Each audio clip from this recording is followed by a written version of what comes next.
이번 영상은 조판부호의 두 번째 해보도록 하겠습니다.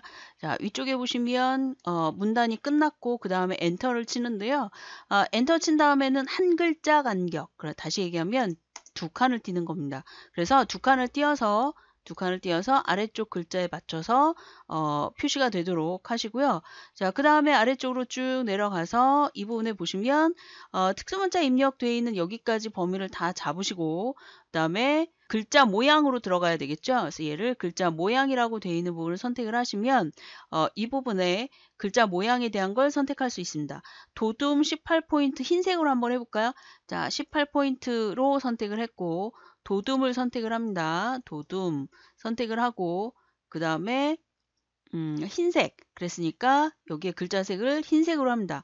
자, 그런데 글자색을 흰색으로 한다는 얘기는 그냥 놔두면 안 보이겠죠? 그래서 옆에 음영색이라고 되어 있는 게 아마 지정이 될 겁니다. 그래서 파란색으로 지정을 하게 되면 글자색 흰색에 파랑으로 음영이 만들어지겠습니다. 자, 그런데 이제 조심해야 될 게 있는데, 자, 사실은 이 부분은 없잖아요. 이 부분 크기만 있거든요. 그러니까 여기에 나오는 이 부분을 따로 할 건지 아니면 이 부분을 취소로 할 건지에 해당하는 건 여러분이 지정을 하시면 되겠습니다. 자, 그래서 일단 저는 다 지정을 할게요. 이렇게 하고 설정을 누르게 되면 다 표시가 되어 있죠. 그 중에 여기는 취소를 해야 되기 때문에 다시 글자 모양에 들어가서 자, 글자 모양에 들어가서 얘를 검은색으로 하고 배경에 해당하는 거를 흰색으로 혹은 색 없음 이렇게 지정을 하시면 됩니다. 이렇게 하고 확인을 누르게 되면 이런 것처럼 보여집니다. 간단하죠? 자, 그 다음에 아래쪽에 나와 있는 것도 마찬가지입니다. 아래쪽에도 전체적으로 크기를 지정해야 되는 거니까 여기도 마찬가지로 글자 모양으로 들어가셔서 글자 모양에 역시 18포인트 도둠의 밑줄 강조를 할 겁니다. 18포인트 그 다음에 도둠의 밑줄이 요거죠. 그 다음에 강조라고 되어 있는 건데 강조는 여기 없죠. 그래서 확장이라고 되어 있는 부분을 클릭하시게 되면 아래쪽에 강조점이라고 되어 있는 부분이 나옵니다. 그 강조점 중에 위쪽에 어떻게 표시가 되는지를 여러분이 선택을 하시면 돼요. 그래서 지금은 채워지지 않은 원이 들어가 있는 거잖아요. 자, 그런데 지금은 이제 다 하면 안 되는 게 강조점을 얘가 강조점이 만약에 컨퍼런스, 뭐 프로그램 이렇게 돼 있는 부분만 선택해서 강조점을 한다 그러면 지금 여기서는 안 하는 게 좋겠죠. 근데 돼 있는 것보다 안 돼 있는 게 더 조금이다. 그러면 지금 하고 나가는 게 좋겠죠. 자, 일단 이렇게 하고 설정을 누르고 나갔습니다. 자, 이렇게 한 다음에 여기는 설정을 하면 안 되고요. 밑줄을 없애야 되겠죠. 그래서 밑줄을 없애줍니다. 그리고 자, 이 두 개만 강조점을 할 거예요. 그러면 다시 선택해서 글자 모양에 들어가서 강조점이라고 되어 있는 거에 두 번째 거 설정을 하면 이런 식으로 표시가 됩니다. 자, 여기까지 했으면 자, 이번에는 이 부분을 할 건데요. 여기에 해당하는 거는 문단 번호를 할 겁니다. 그래서 문단 번호를 할 때 일단 먼저 범위를 다 지정을 합니다. 지정을 하고 예전하고 좀 방법이 달라졌어요. 자, 이걸 지정을 하고 그 다음에 서식에 여기에 보시면 문단 번호 모양이라는 게 있습니다. 문단 번호. 그래서 얘를 선택을 하게 되면 자, 이런 기호가 나오는데요. 자, 여기에서 내가 하고자 하는 혹은 시험지에 나와 있는 얼추 비슷한 걸 먼저 선택을 하세요.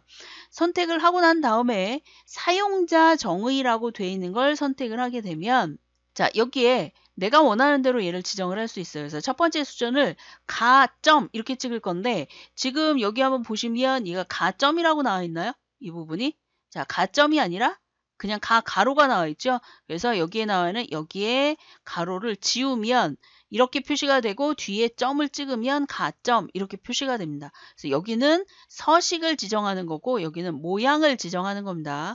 자, 이런 식으로 쭉 여러분이 잘 선택을 하시면 되겠고 자, 그래서 첫 번째 가점이 돼 있고요. 자, 그 다음에 옆에 나와 있는 요 공간이 좀 떨어져 있는데 그 공간을 몇 포인트로 할 거냐면 20포인트로 할 거고 그 다음에 오른쪽 정렬을 할 겁니다. 자, 그러면 옆으로 이렇게 떨어진 걸 알 수가 있어요.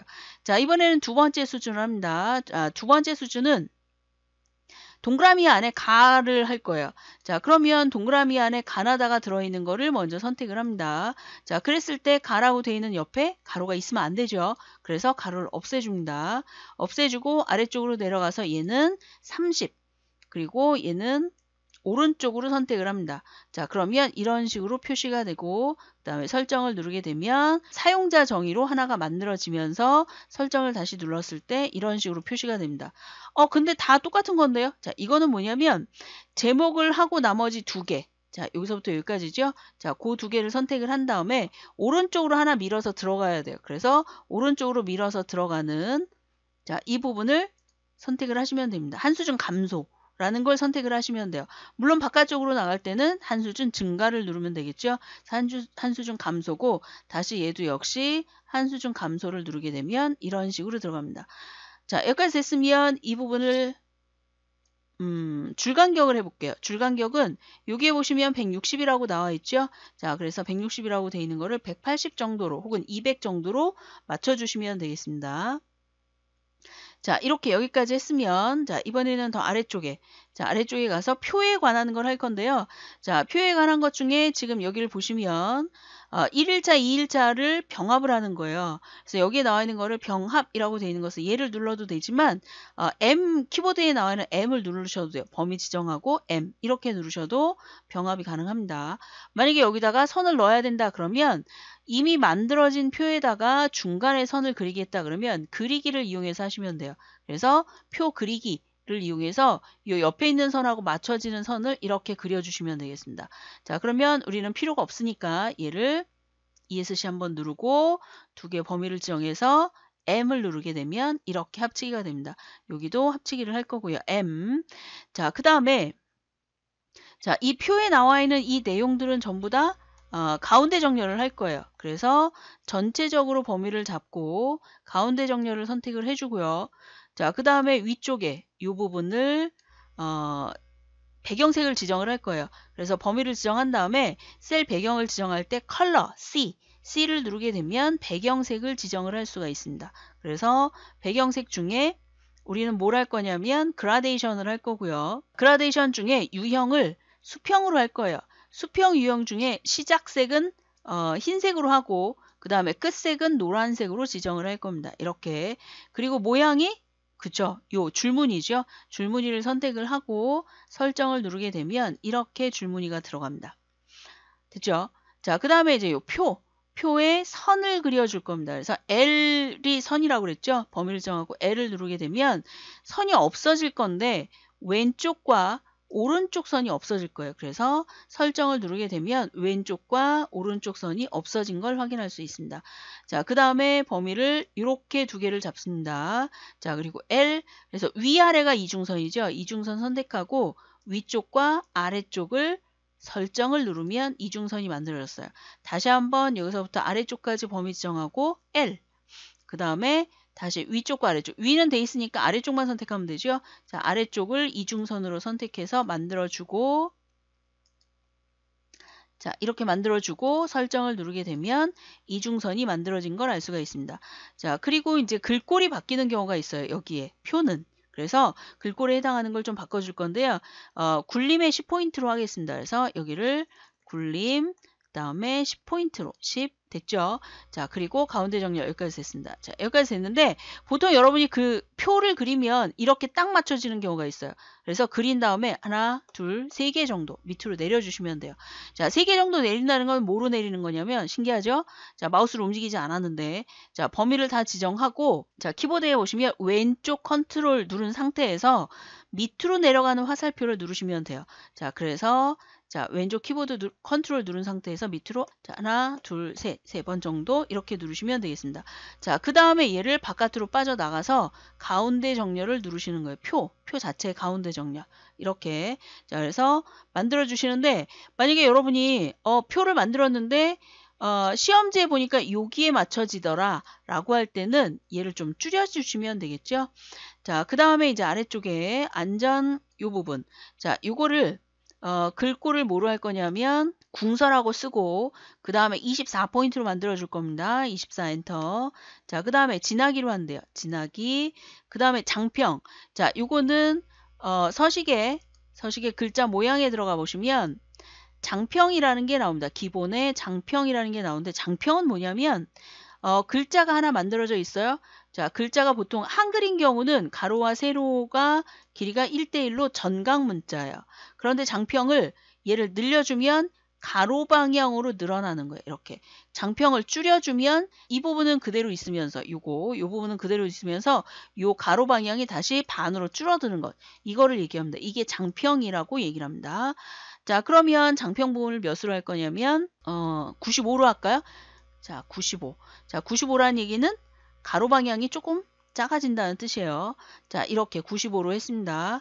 자, 이렇게 하고 설정을 누르게 되면 좀 줄어들죠. 그래서 여러분이 표나 뭐 이런 거에 한 글자 때문에 계속 넘어간다 그러면 장평을 줄여주시면 돼요. 그러면 지금처럼 할 수가 있습니다. 자, 그 다음에 오른쪽 정렬 그래서 오른쪽으로 가면 이렇게 만들어집니다. 자, 이번에는 밑에 보시면 페이지 수가 안 나오는데 페이지 수를 한번 맞춰볼까요? 네, 여기다 놓고 할게요. 페이지인 경우는 쪽이기 때문에 쪽 번호 매기기 이거를 선택을 하게 됩니다. 단축키는 Ctrl N-P 그래서 쪽 번호 매기기 얘를 선택을 하게 되면 쪽 번호를 어느 쪽으로 어떻게 할 것인가 하는 건데 자 이거는 절대 보지 마세요. 여러분 시험 볼 때는 이게 안 나옵니다. 이게 아니고 한 장짜리로 선택을 하시면 되겠습니다.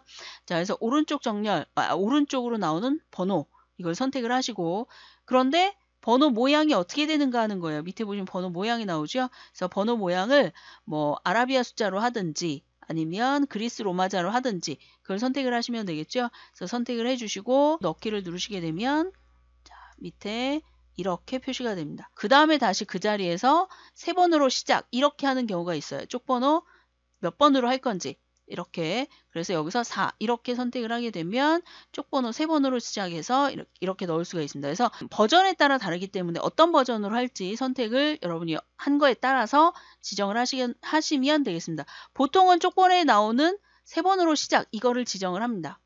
얘로 자 지정을 해서 사용을 합니다. 자 그 다음에 할 게 뭐냐면 여기에서 이렇게 번호가 지정이 되는데 앞으로 쭉 가보면 앞에도 번호가 나오거든요. 이렇게 자, 앞에도 번호가 이렇게 표시가 됩니다. 그래서 그 번호를 없애고자 한다면 그 페이지에 와서 쪽에 감축이라는 게 있어요. 그래서 감축에 가서 쪽 번호라고 되어 있는 걸 선택하고 설정을 누르시게 되면 밑으로 쭉 내려갔을 때 번호가 없어진 거를 확인할 수 있어요. 더 밑으로 내려가 보면 이 페이지에는 그냥 남아있죠. 그래서 여기도 클릭을 하신 다음에 다시 쪽이라고 되어 있는 부분에 감축이 를 선택을 하고 쪽 번호를 감출 겁니다. 이렇게 하고 설정을 누르게 되면 자, 이 페이지 없죠. 자, 마지막 페이지에 4페이지가 표시가 된 걸 알 수가 있습니다. 됐죠? 자, 그 다음에 여러분이 여기에서 보기에 가서 조판부호를 누르게 되면 새 쪽 번호라는 게 있는데 여러 번 지정을 했다. 번호 매기기를. 그러면 이 번호가 안 나올 가능성도 있어요. 그래서 분명히 나는 번호 매기기를 했는데 화면에 안 나온다. 라고 할 때는 이 쪽번호 넣는 것이 여러 개인가 한번 확인을 해볼 필요가 있어요. 그래서 세 번호가 아니라 쪽번호. 그래서 위쪽에 쭉 가보시면 사각형, 책갈피 영역 시작 뭐 이런 조판보호가 나오죠. 그 조판보호를 이용해서 여러분이 어떻게 표시를 할지 선택을 하시면 되겠습니다. 표도 만약에 지우고 싶다 그러면 이 글자만 지우면 이거 다 지워져요. 자 그런데 나는 이거 보기가 좀 번거롭다 그러시면 조판보호를 체크를 풀어주시면 깔끔한 화면으로 이렇게 볼 수가 있습니다. 자, 제가 지금까지 이렇게 해서 영상을 만들었는데요. 이 영상은 제가 저작권 때문에 시험 문제로 하지 않았는데 그 문제를 좀 해결하고 실제 시험 문제에 해당하는 걸로 한 번 더 만들도록 하겠습니다. 이 영상은 여기까지 하겠습니다. 수고하셨습니다.